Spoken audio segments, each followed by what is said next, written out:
We're looking again in Perek Yud Aleph of the Even Shelaima, the Inyanim of Geula. We actually started from the end, now we're going backwards, starting from the beginning of the Perek. And the first one is what we did do towards the end of last week, and that is the Gra correlates the Arba Inyane Geula with the Arba Prakim Sha'elam Nidain. Now this is a Mishnah in Maseches Rosh Hashanah, that the world is judged 4 times a year. Pesach, we are judged on Tevuah. Shavuos, this is every year. Shavuos, we're judged on Peiros Ha'ilan. Rosh Hashanah, everybody is judged who will live, who will die. Miyichem Yamos. And on Sukkot, we are judged on water. Now, just to remind you, I spoke out the Kasha of the Ran. The Ran says, well, wait a second here. What do we mean that Hashem judges everybody on Rosh Hashanah if Pesach is how much grain I'll have, and Shavuos is how much fruit I'll have, and Sukkot is how much water I have?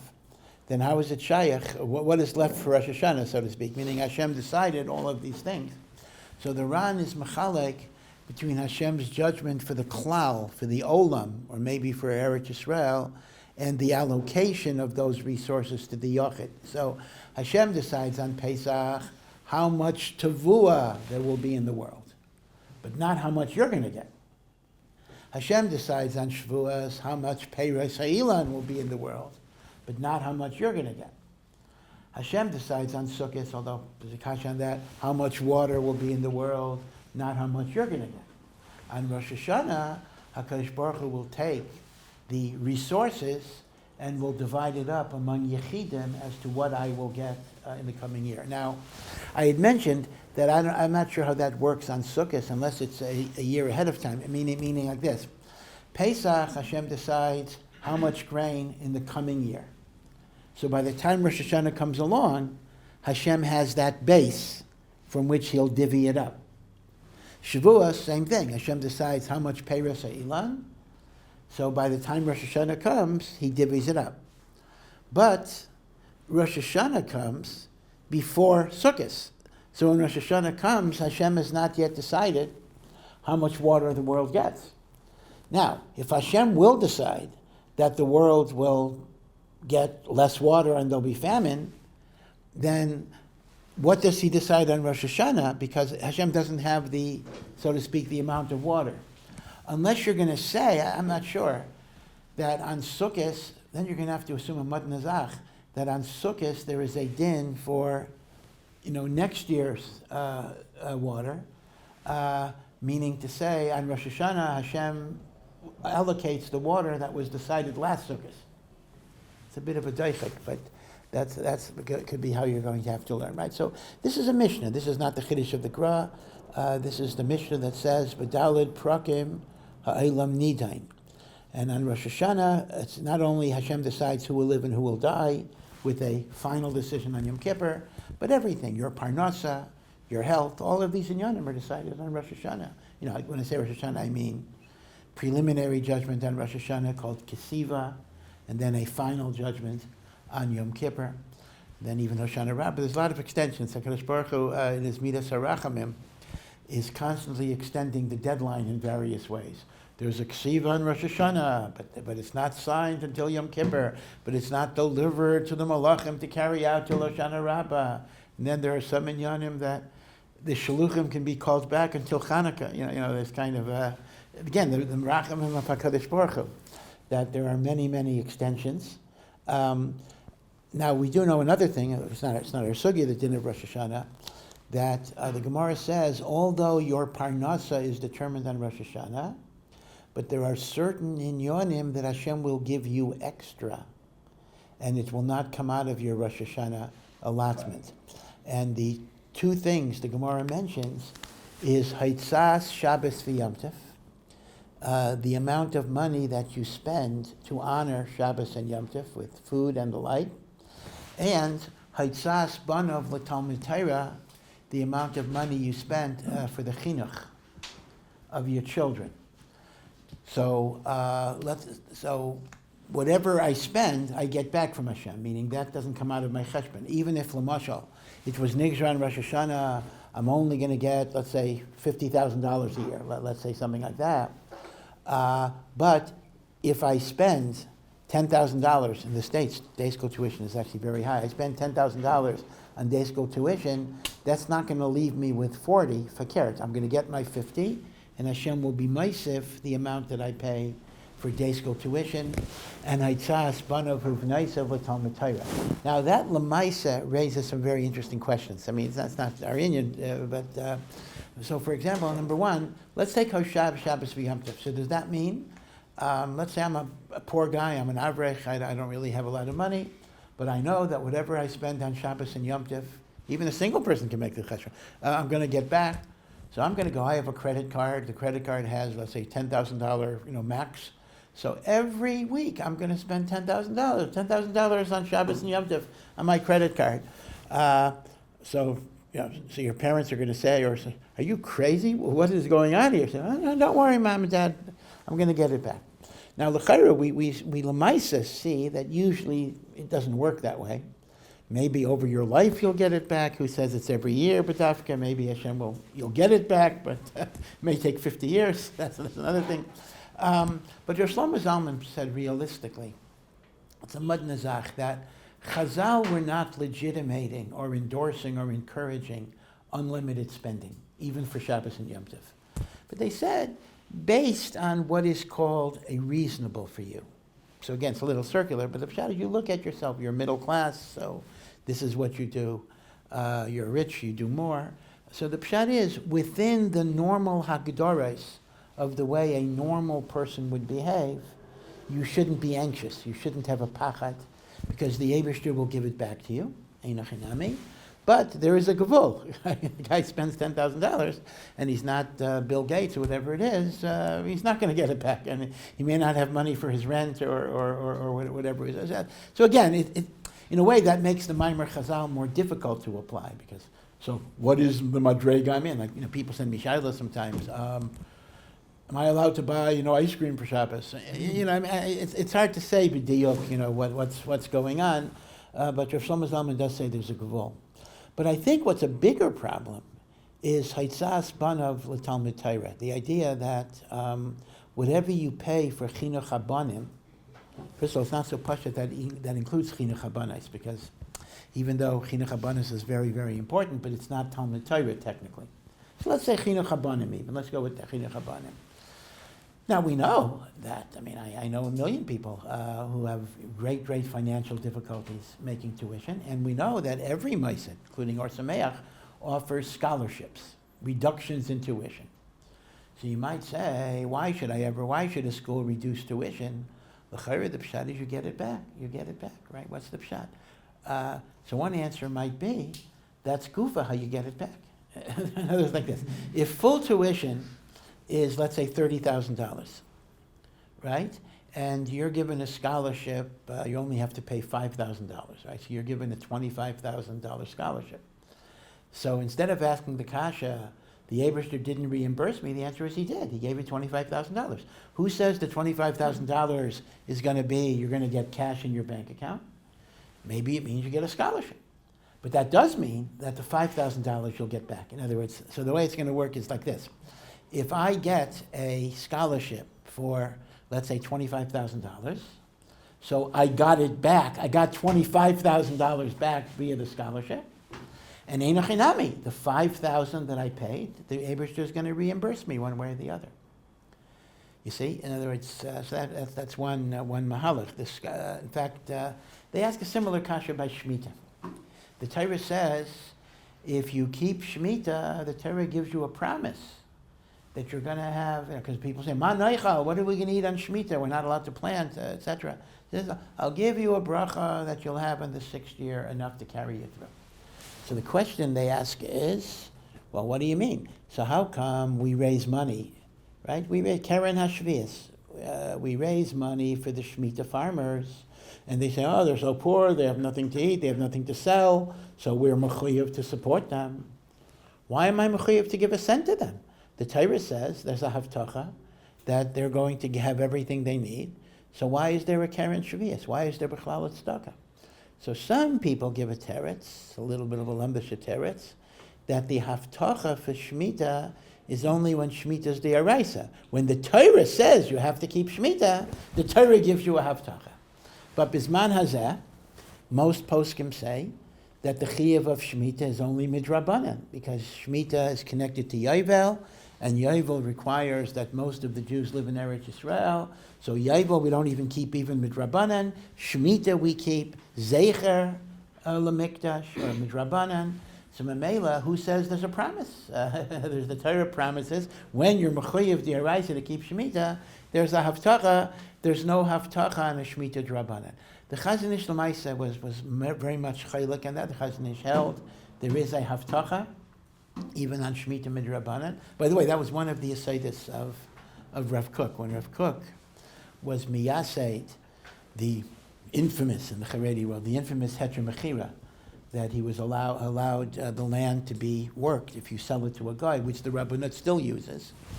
So one of the tainas in Rav Kook is you're mattering heter mechira because otherwise the farmers are going to starve. What about Hashem's promise? And Rav Kook Taka said that Shemitah Drabanan, maybe there's no haftacha. The Chazon Ish, who argues with the heter mechira for many, many reasons, not just this way, there's only one small thing, part of it. But the Chazon Ish held Avada, there's a haftacha even on Shemitah Drabanan. So Memela, you can ask on the Chazon Ish, Bazai, why do we raise tzedakah? Why do I give tzedakah for people during Shemitah? The Eibishter's not taking care of them. So one of the truths is that's one of the Eifanim. In other words, in other words, it would be the case that if we decided to be achzarim and not give tzedakah, Hashem would take care of it. Meaning, bein kach u bein kach, the Shemitah guy is going to be taken care of. You're given the zechus to be the emtsoi. So you can't say when I give tzedakah, it's a contradiction to Hashem's haftacha. No, this is the eifin of the haftacha. If you decide you don't want to be the eifin of the haftacha, then einachinami, the Eibishter will be mechuyev, kavyachal, to make it up in another way. You see, so it's not a kasha. You're the emtsoi. You're the vehicle in which there's going to be siyata dishmaya, which is an interesting point. So you're really not doing anything.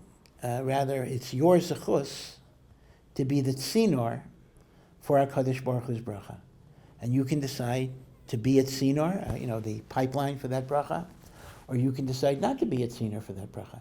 If you decide not to be at tzinor, it's not the farmer that's going to lose. You're going to lose.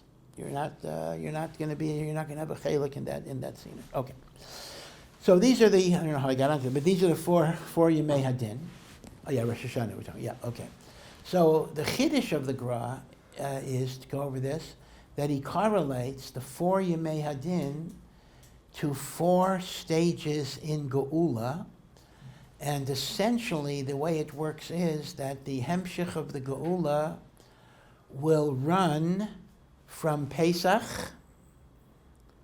to Sukkot a year from Sukkot, meaning that's a total of 18 months. Now there's the hemshich of Geula is 18 months from, let's say, Pesach, let's say this year, I'll take this year as an example, Pesach Hashem, maybe we'll see it, from Pesach of Tafshin Pei Dalet to Sukkot of Tafshin Pei Vav, 18 months, okay? And how does it work? So he says that the 4 shalavim is that on Pesach we will be nigalu mehashibud. That just like in Mitzrayim we were nigal from Avdus, so we will be nigal from Avdus on Pesach. Whenever, whatever year Mashiach is going to come, we're nigal on Pesach. Now, we haven't left. It doesn't mean left, because kibbutz galius is the 3rd stage, not the 1st stage. So what does shibud malchius mean? So it really depends. When Jews are oppressed and they're under gezeros, all of those gezeros become annulled. Now, what would that mean, let's say, for an American Jew? It's not clear to me. In other words, the Gra is writing, of course, in a society and in a culture where Jews had restrictions. Jews had, they couldn't move in places, they couldn't have jobs, they couldn't do a lot of things. There was a shibud malchias. And that shibud malchias is going to be nisbatel on Pesach. There will be a so-called Yitzias Mitzrayim. As I say, I'm not sure exactly what that would mean for a Jew in the United States. The Pesach of Mashiach, what's going to happen to the Jew in America in terms of Shibud Malchias? That just means a diminution of anti-Semitism. It's not clear exactly what the Shibud is. I mean, obviously, there's a spiritual Shibud to the Tumah and everything else, but I'm not sure if that's what he's talking about. Okay, now then, on Rosh Hashanah, that's the next Rosh Hashanah. So if we're using Tafshin Pei Daled as our starting point, this is Rosh Hashanah Tafshin Pei Hey. Right, the next Rosh Hashanah, there is what is called a Gemar Din B'Oivei Hashem. The enemies of God will be judged and presumably punished. A Gemar Din B'Oivei Hashem. Contextually, he is not talking about Erev Rav. He's not talking about Jews here. He's talking about the enemies of Am Yisrael. Now, I don't know if you came across this. It's amazing, how many midrashim people rediscover during this time. Meaning, there are midrashim that were in Chazal all the time, but nobody noticed them. Unfortunately, now all of a sudden people notice all sorts of midrashim. So the Yalkut Shemaini. At the end of Sefer Yeshayahu, Yalkut Shemaini is on Torah and Nach. So the Yalkut of Yeshayahu, Perek Samach. Now remember, the Yalkut actually is not a medrash. The Yalkut is a likut of midrashim. So I think the source of this Yalkut is in the Pesikta, which is actually a medrash from Chazal, but people bring it from the Yalkut Shemaini. It's more available. Says that B'acharis Hayamim there will be a milchama between Melech Paras and Melech Aravia. There will be a great war between the king of Persia and the king of Arabia. Now, king of Persia, modern Persia, is Iran, right? Iran is Persia. Arabia is Saudi Arabia. That's the largest Arabian thing. So there'll be a war, if you translate it in modern terms, you never have a raya, a war between Iran and Saudi Arabia. Now, you may say, well, what is that? I mean, they're both Muslims. I mean, Iran is not Arab, indeed, that's true, but But the emes is, if you think about this, I don't want to get into politics too much, but many say that the reason Hamas acted now, a month ago, was because they were really very, very afraid that the other Arab nations were getting too close to the Jewish people. We had what are called the Abrahamic Accords that Donald Trump orchestrated, where you can now go to Dubai and have a kosher, 2 kosher restaurants and 2 Chabad houses in Dubai, Minyanim. And Saudi Arabia was on the verge of a peace treaty. And Iran, which is the sponsor, Iran is actually Hamas's sponsor, and Hezbollah all comes from Iran. Iran is the Avi Avay Satuma Mamish here. So Iran is actually waging war against Saudi Arabia. That's Mamish it. And that's the Milchama they're causing. And it mentions, then it goes further and says, and Iran will then be machriv es ha'ilam. Iran will Persia, Paras will destroy the world. Nuclear weapon, right? Okay. And then it says, and the Yidden will cry out to Hashem. And they will say, where do we go? What do we do? How do we escape? How do we save ourselves? And HaKadosh Baruch Hu says, Al tidagu, do not worry.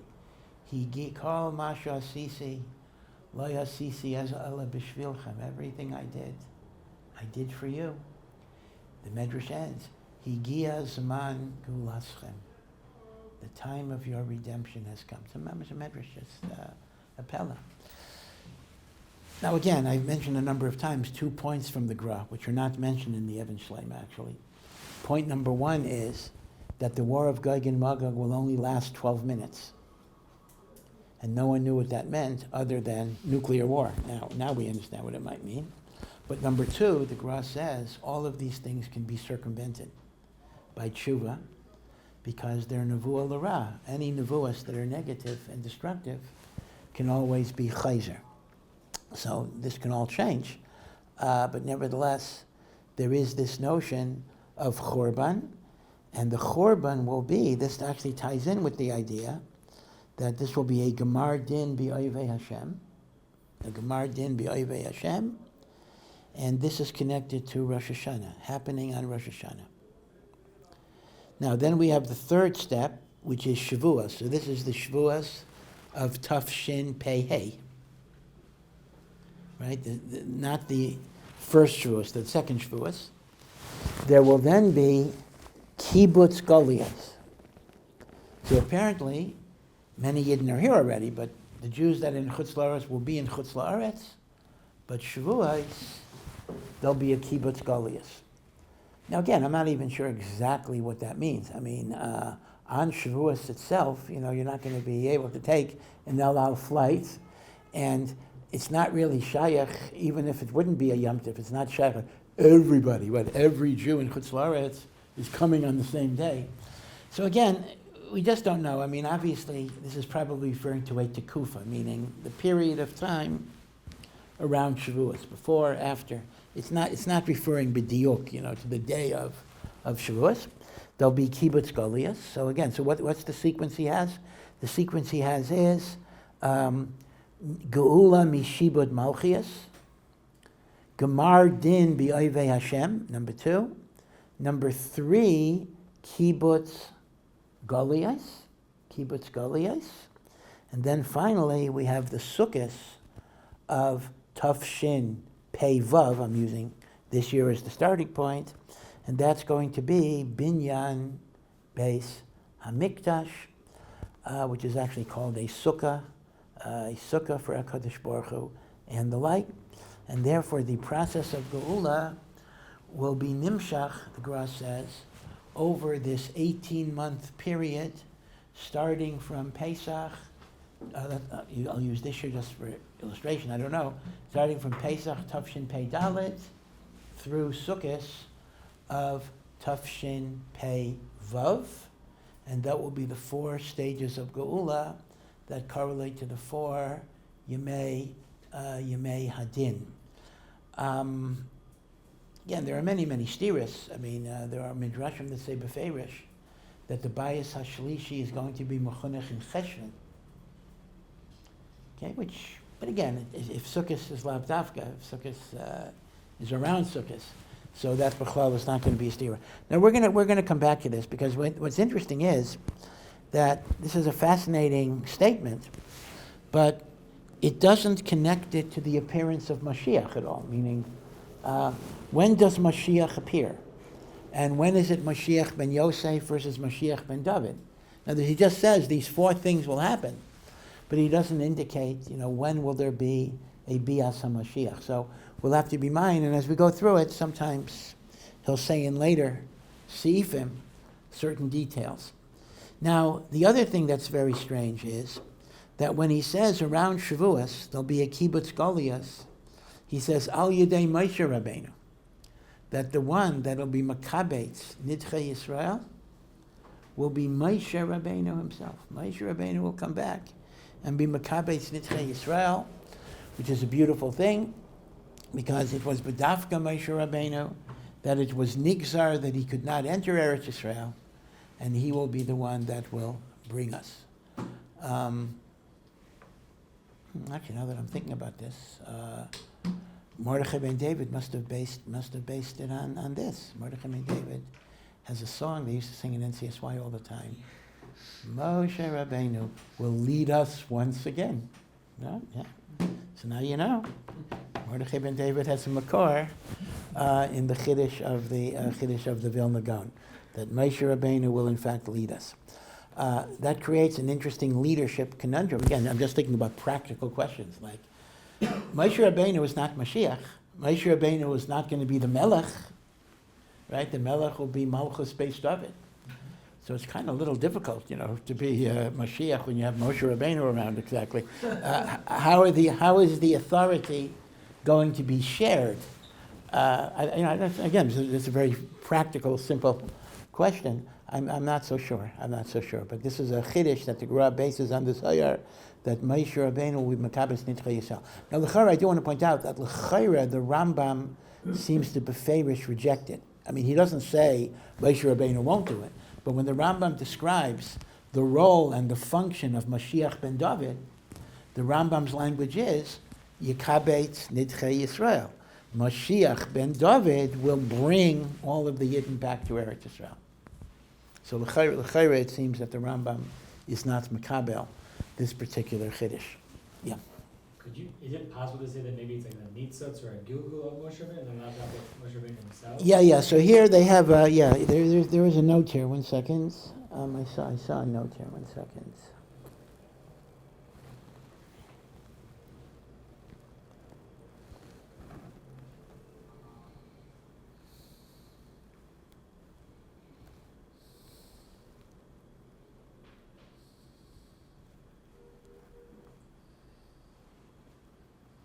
Yeah, I don't see here. There's so many different Evan Shleimas which have different notes. But I saw that it doesn't mean Moshe Rabbeinu Mamish, but it means Nitzos of Moshe Rabbeinu. But the question is, that's still not Mashiach ben David. Unless you're going to say Mashiach ben David as a Nitzos of Moshe Rabbeinu. It's hard to know, yeah. I seem to remember that there's a Gemara in Megillah that talks about the order of the Shemona Esrei. Yeah. And I seem to remember it saying that the Kibbutz Goliath, that we daven for Kibbutz Goliath before there will be the need on the judgment on the. I mean, it's talking about the all yeah, well, let's see. The Kabbalah Shofar Gadol Cheruseinu, and then Hashiva Shofteinu Kvari Shaina. Yeah, you're correct. So in the Seder HaTfilah, we first talk about Kibbutz Goliath, and then it's Naseh Din B'Rishayim. Yeah. So that's very good. So I think your teretz is right as well, because the Naseh Din B'Rishayim are the Rishayim of Klal Yisrael, and that comes after Kibbutz Goliath in Eretz Yisrael. But here, when he talks about Gemar Din B'Oivei Hashem, that refers to the Umais that have persecuted us, that they will be called to account. So that's before Kibbutz. That's before Kibbutz Goliath. Okay, so now let's read a little more, and then we'll go back. As we read, we'll hopefully get more pratim. Now the grass is like this. Kibbutz Goliath itself, again, and I think this is going to be a raya that it doesn't all happen on Shavuos, because Kibbutz Goliath itself, he says, is a gradual process. He says, Mitchila yigalu aseres hashvatim. The first people who will be gathered are the people of the Aseres HaShvatim. Now let's go over this a little bit, just so everyone knows your basic Tanakh history. Right? We know that when Shlomo HaMelech died, and Shlomo's son was Rechavam, and Rechavam was given some very bad advice by young advisors. He said, you got to be tough, you got to show them who's your boss. And the Zakanim said, no, be kind to them, be nice to people, then they'll be makabel you.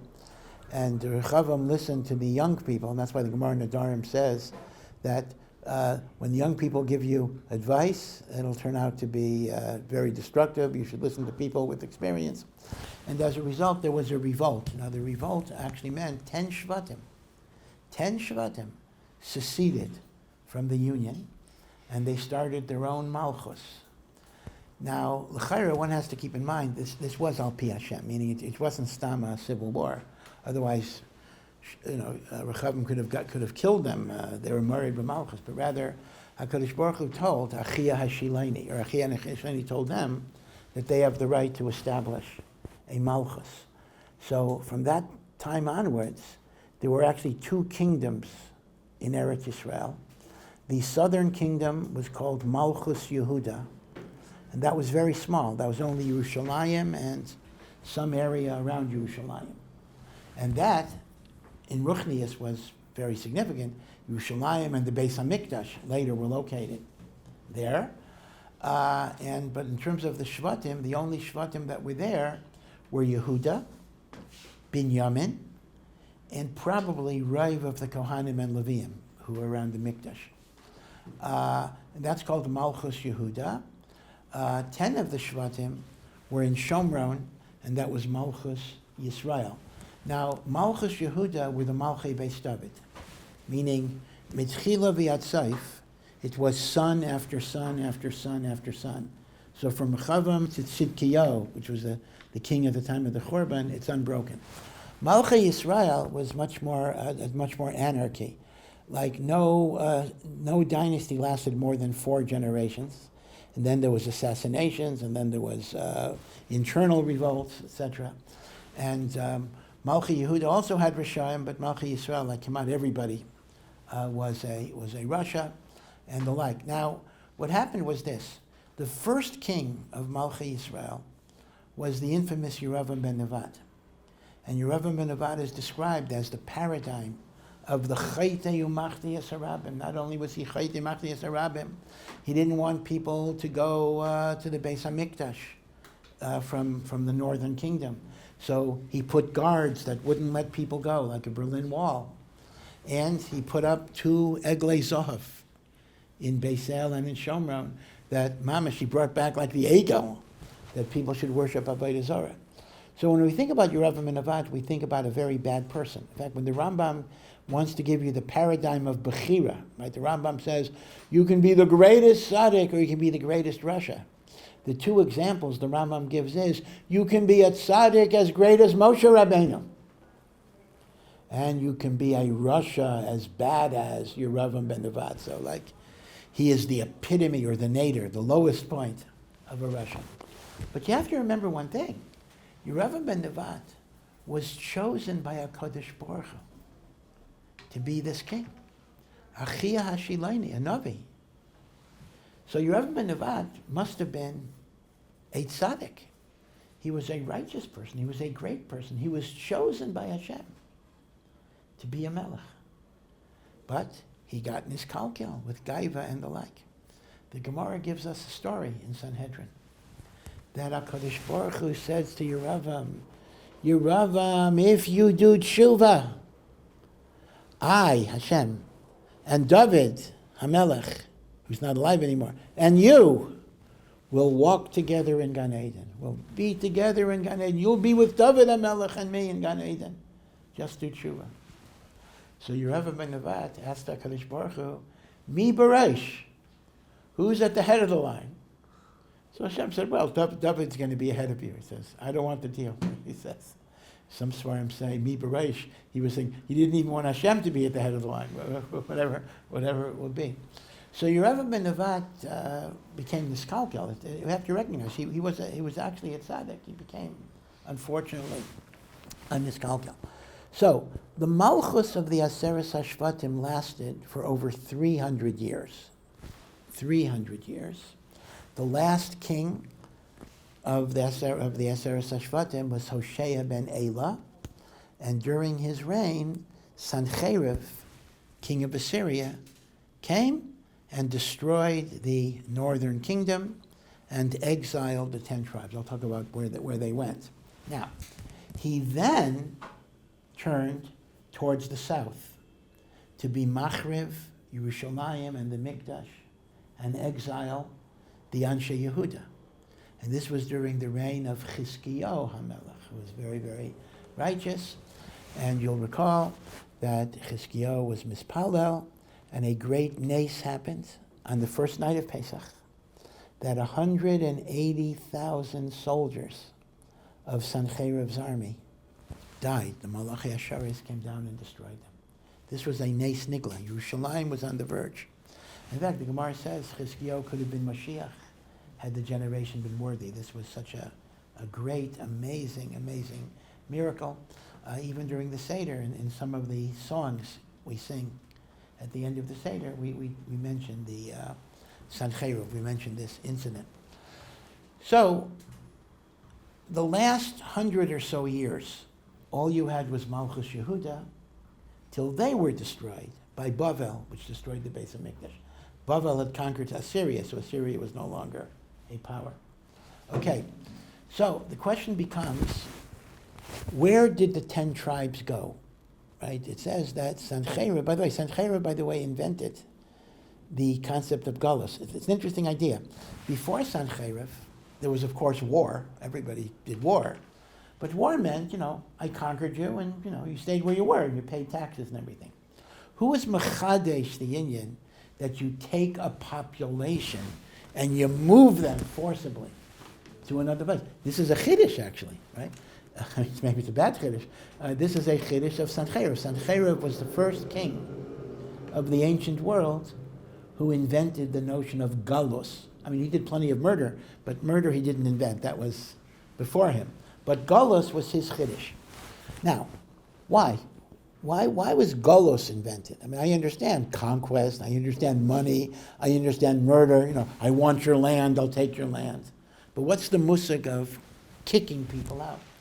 So part of it was disorientation, meaning the fear when you conquer a nation, from a political standpoint, is that eventually people revolt. But if you put people in a very unfamiliar environment, they don't know their way around, they're not used to the climate, they're not used to the food, they don't know the language of the local community, they get disoriented, they get weaker. It's much more difficult to unite. So Sancheirav made this cheshbon of exchanging population. It wasn't just Galus, meaning he would take this group of people. It wasn't only against the Jews. This was his shita generally. He would take this group of people, put them here, take that group of people, put them there. So like nobody knew what was going on. In fact, that's how we get the kusim, right? If you learn the Gemara, right, the Mishnah makes a lot of reference to kusim.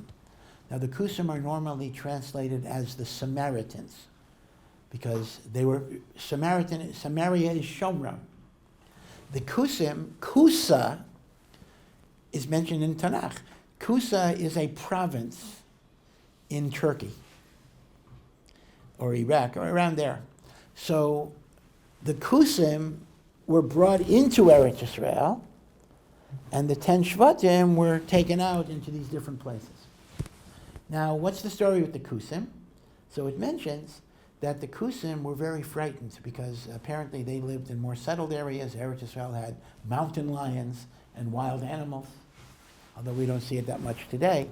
So it mentions they were very frightened and they adopted the worship of gods, and that's why there's a huge machlokes in the Gemara.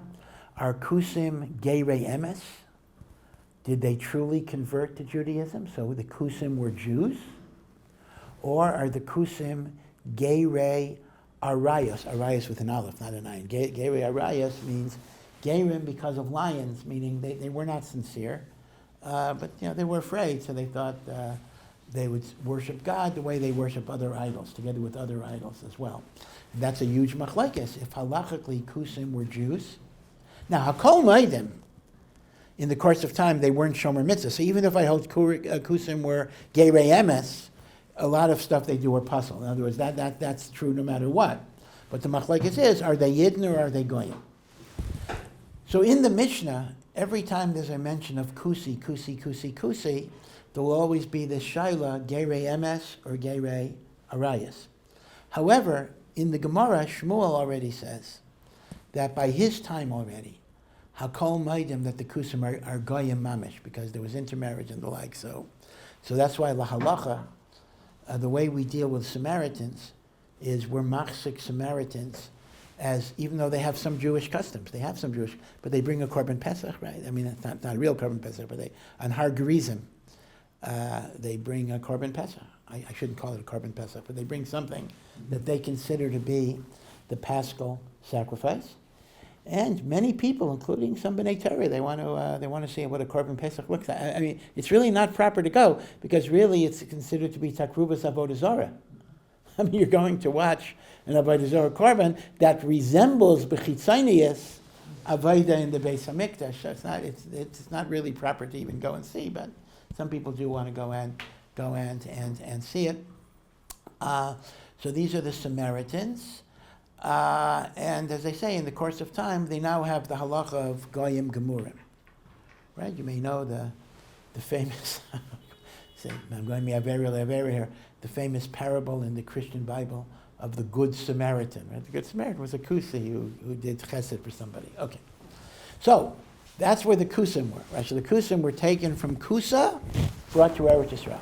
Where did the 10 Shvatim go?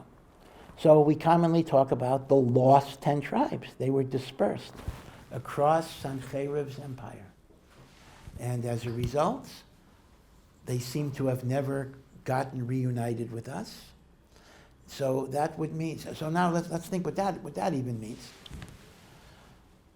So, does that mean, some people say, well, every Jew, right? I ask you, what Shevet are you from? Right? What Shevet are you? Right? We don't know exactly. But most people would say, well, listen, if the 10 Shvatim were lost, then every Jew is either from Yehuda or Binyamin, if I'm a Yisrael, or I'm a Kohen or a Levi. I can't be from Ruvain or Yisachar or Zevulun because they are the Aseret Shvatim that are lost. So the emes is that's not emes. That's not emes. That is, any single person who's not a Kohen or a Levi can be from any Shevet. You can be Yisachar, you can be Ruvain. And the reason is this.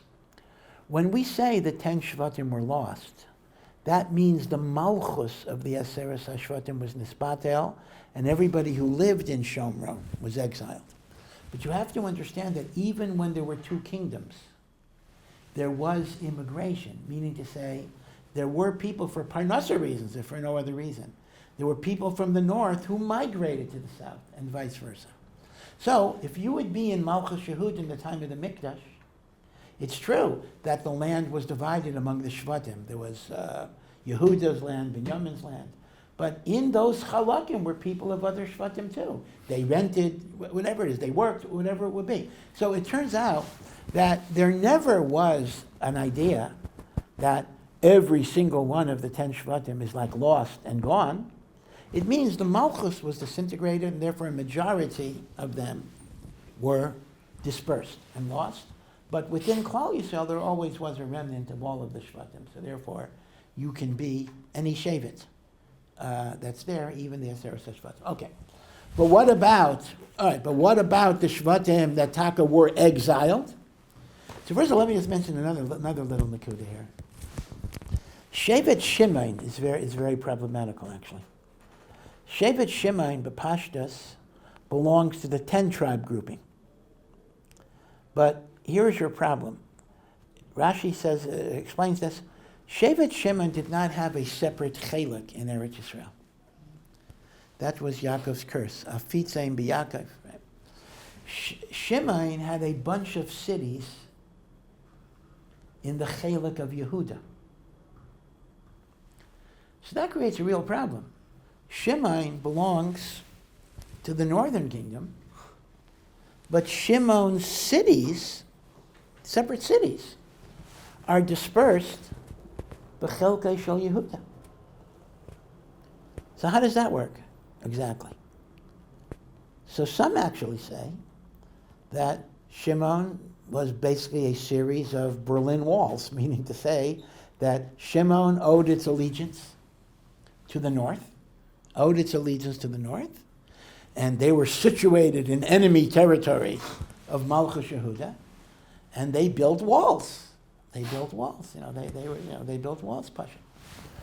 But then you have a question. But so did Sancherib exile Shevet Shimon? Because Sancherib was not Matzlich. So the emes is this may be miyash of something. If you look at the kibush of Sancherib, it's not like people think that he tried to destroy Yehuda and he was not successful. He was actually very successful. It says he destroyed a lot of Yehuda, but he was defeated when he got to Yerushalayim. So it could be, Efsher, I didn't see this, that what he destroyed were Taka, the cities of Shimon.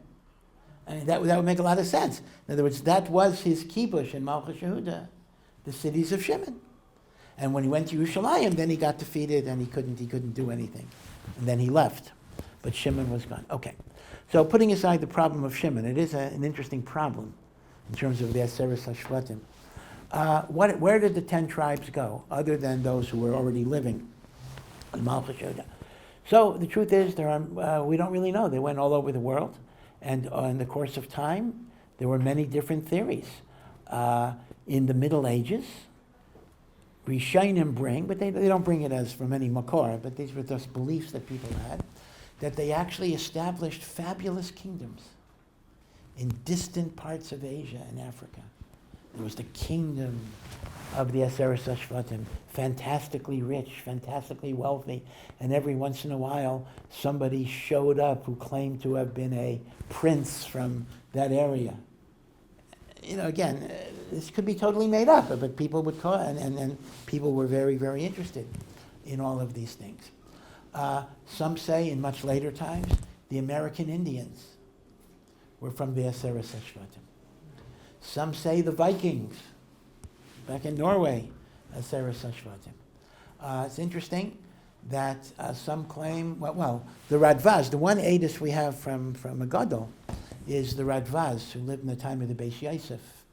The Radvaz says that the black Ethiopian Jews, used to be called Falasha, were from Shevet Dan. How did they get the dark complexion? Whatever. And the Ravaji Yosef was using that when the Ethiopian Jews began to come. To Israel. So there's a whole big shiloh. Do they have to convert, right, etc. So Ravaja wanted to say, based on the Radvaz, they don't have to convert. But the Psak was not that way because, the Radvaz was writing in the 1500s. Things change, and they're cut off from the Jewish community. So you can't just assume that because they were Jewish in the 1500s, and they're totally cut off from Torah Shabbal Peh, and they're totally cut off from other religious Jews, that somehow they're still Yidden. So the practice of the Rabbanut today is that Ethiopian Jews do have to have a gerus, which may be a little difficult because in order to have a gerus, you also have to have Kabbalah's mitzvahs. So if you're the problem is the Ethiopian Jews were very, very religious. They were very devout and very Meiser Nefesh. But they didn't know about Gemara. They didn't know about, all of these things were foreign to them. They had a different Messiah. You can almost call it a different religion. And they were very devoted to that religion. Meiser Nefesh, Mamish. But it wasn't our religion. So it's not just a question like, Ethiopian is like a Reformed Jew. It wasn't that way at all. An Ethiopian was a very Orthodox Jew, but it wasn't what we call Orthodox. So to tell an Ethiopian he had to convert, be Makabel mitzvahs, in many ways, some Ethiopian Jews looked at that as a betrayal of what they were Meiser Nefesh to. It's not an upgrade. It's like a betrayal. What do you mean? Okay. So it was difficult, but many did convert. They even have Rabbanim now, and the like. So there are many, many different stories about the Aseres HaShvatim. We don't really know who they are, but the last one I'll tell you is that, Afghanistan is full of tribes, Islamic tribes. And the largest tribe in Afghanistan is the Pashtun tribe, like 30 million people.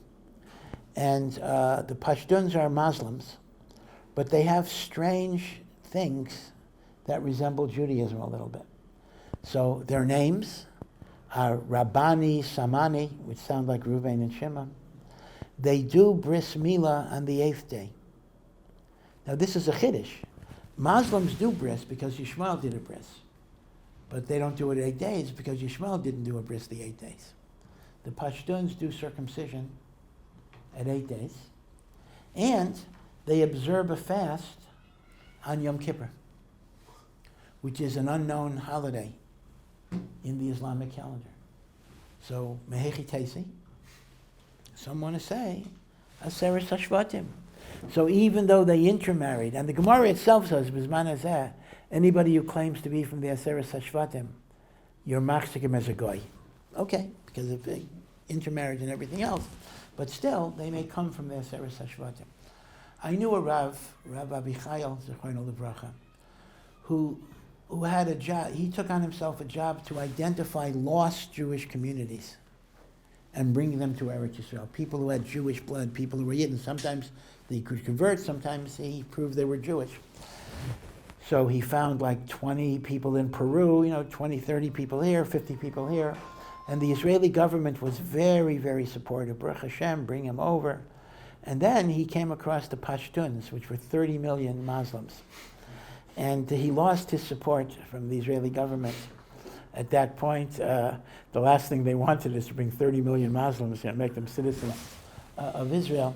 So he kind of abandoned that idea. But this is the Aseres HaShvatim. So the Gra says a chiddush that the Aseres HaShvatim will have a Geula before everybody else. it's kind of first to go will be first to come back. Right? Aseres HaShvatim were exiled first. They will come back first. Again, I have a problem just understanding what that means. I mean, Lamaisa, there are many, many, many kind of hara, many, many Yidden in Eretz Yisrael right now. We're not from the Aseres HaShvatim, but Pashtus, right? So what do you mean the Aseres HaShvatim will come back first? Before whom? Before the other Jews in Chutz La'aretz. In other words, Mashiach comes, there are still Yidden in Chutz La'aretz, so they kind of almost get punished for not coming earlier. So Hashem is makabeitz the Aseres HaShvatim. He'll have to find them. I mean, Hashem will locate them. Many of them will be goyim. I mean, what it means, the Aseres HaShvatim are still Jewish. Is that what it means? The Aseres HaShvatim are still Yidden. Will come back first. And then he says, then Shevet Yehuda. What about Kohanim, Leviim, and Binyamin? Right? You haven't covered everybody yet. Aseres HaShvatim, Shevet Yehuda. And then he brings in, once again, a surprise. V'yachar kach yichyu dor hamidbar. And then there will be a techias hamesim of the dor hamidbar, the Yidden that died over 40 years in the midbar. They will be brought back to life. Now, keep in mind that this is not the normal techias hamesim. The regular techias hamesim is going to happen later. This is a miyuchadika techias hamesim for the dor hamidbar, that they will be zeicha to come back to Eretz Yisrael.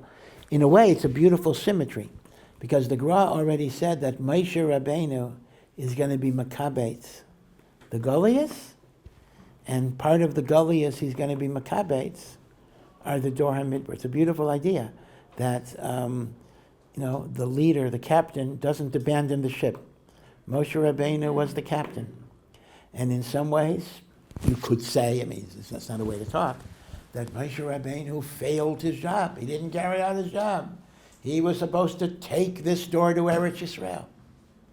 And this door died, and even the new door Moshe Rabbeinu didn't take to Eretz Yisrael. But HaKadosh Baruch Hu closes the circle, and Moshe Rabbeinu will not only be the one who does the job, but he'll do the job to the very people he took out of Mitzrayim. There'll be a special Techias HaMesim of the Dor HaMidbar that Moshe Rabbeinu is going to be machnes into Eretz Yisrael. So I have to assume when he says Shevet Yehuda, I have to see more. He means everyone that was in Malchus Yehuda. So that would include Yehuda, Binyamin, Kohanim, and Leviim. So the only thing that's before them is the Aseres HaShvatim. Aseres HaShvatim, then everybody else, then a Tchias HaMesim for the Dor HaMidbar, and this will be the process of the kibbutz Goliath. Let's just do one more very quickly. Gimel says, we'll come back to this because this needs a lot of explanation. I just want to get pshat. Hagula hazais. When this Geula happens, lo sia rak al yidei limud hatayra.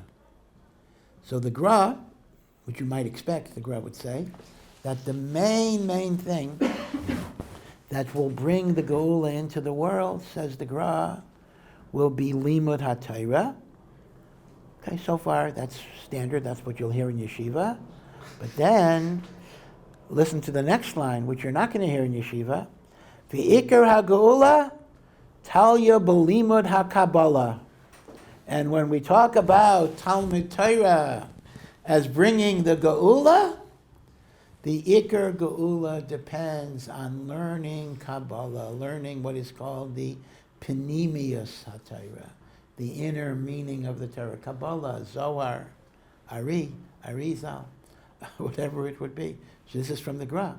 Again, I've said a number of times that we actually have many more Sfarim of the Gra and Kabbalah than we have on Halacha. The Gra was a phenomenally, I can't speak enough for me to say, great in Kabbalah. Tikkunei Zohar, everything in Kabbalah. Kisvei Arizal.